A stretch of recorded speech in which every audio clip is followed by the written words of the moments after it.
Thank you, Dr. Sharma, Mr. Azad, Mr. Pandey, Mr. Katyal, Monika ji, for giving me the opportunity to talk about the future. The future is bright, there is no doubt about that. And with the kind of initiatives that have been taken by the research institutes, by the government bodies, by the industry players, I believe that future is in the right hands as well.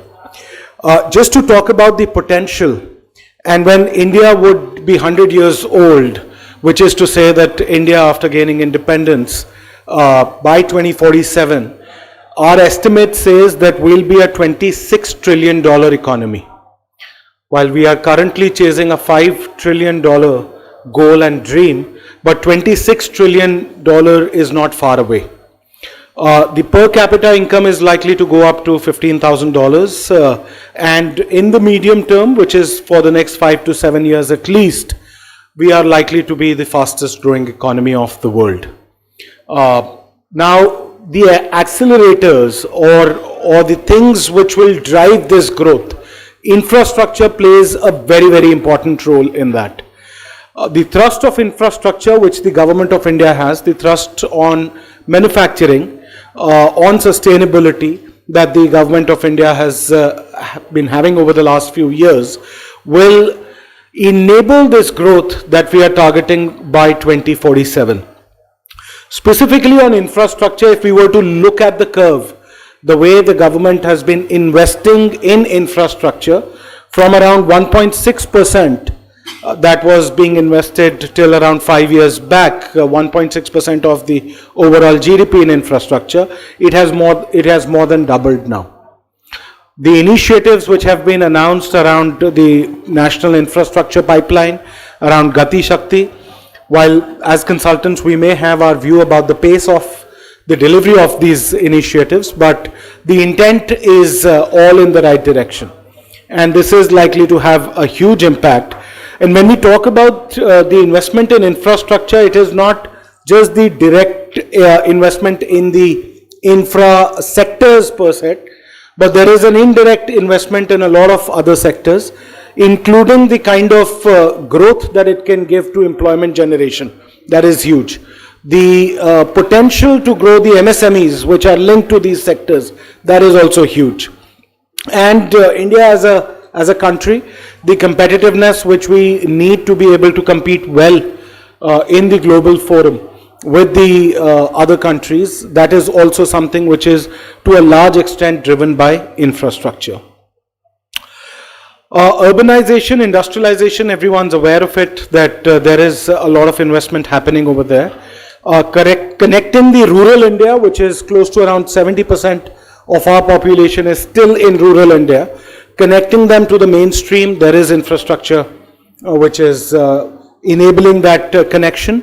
The increased spend on the ease of movement, while currently the numbers are not great when it comes to the average speed which on-road transport our truckers are able to attain. It is around 30 kilometers lesser than what is the global average. Also reflecting into the cost of the movement, which is close to around 2 times what it is for the global counterparts. All these are challenges which currently are being addressed. Again, I believe that the pace is slow, but there is a lot which needs to be done to be able to improve it. And the steps are taken in the right direction.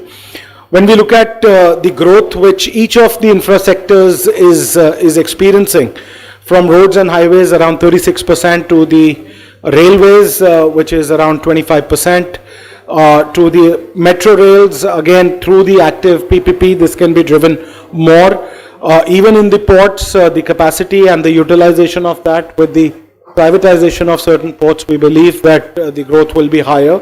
Airports, again, the number of passengers handled annually will go up to around 40 crore or 400 million. And the investment in integrated or multimodal, like Mr. Azad was also talking about, the multimodal parks, logistics parks, that has also increased significantly.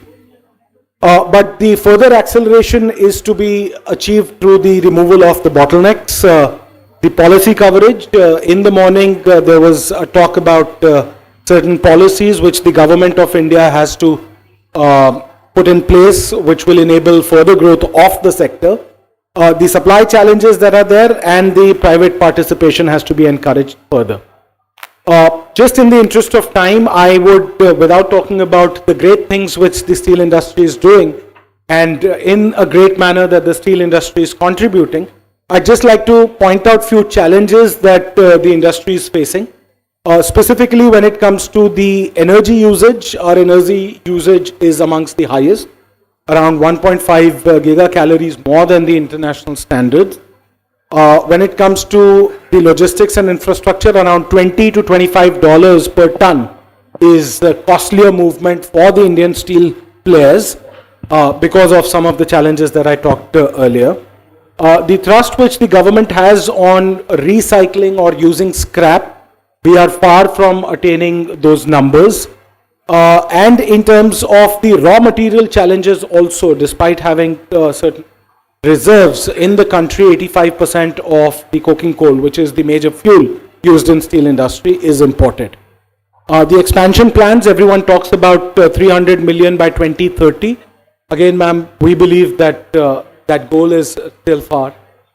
It is likely to reach 2030 timeline, may go up to 2031 or 2032 because of the deferment, and not to do with just what steel industry has been doing, but COVID had its impact as well.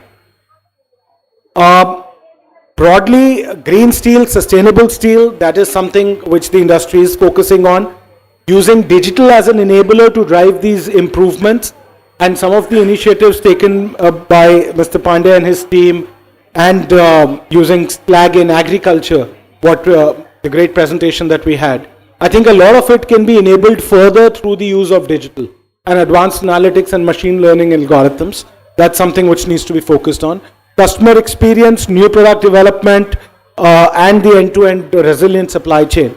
These are some of the things which the industry has to focus on. In terms of the conclusion, I'd like to say that the active public-private participation has to be encouraged. The policies have to be in line with the growth targets that are there. The resources which are at our disposal, both the natural resources and the manpower.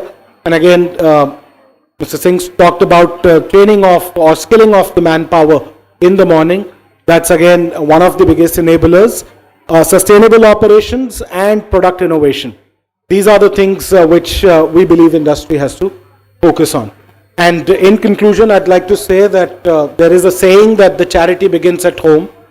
You as industry players, I think it is high time that we start making right investments in some of these technologies to be able to drive the improvements and the growth that we are targeting. Thank you. Don't forget to like, subscribe and share the videos.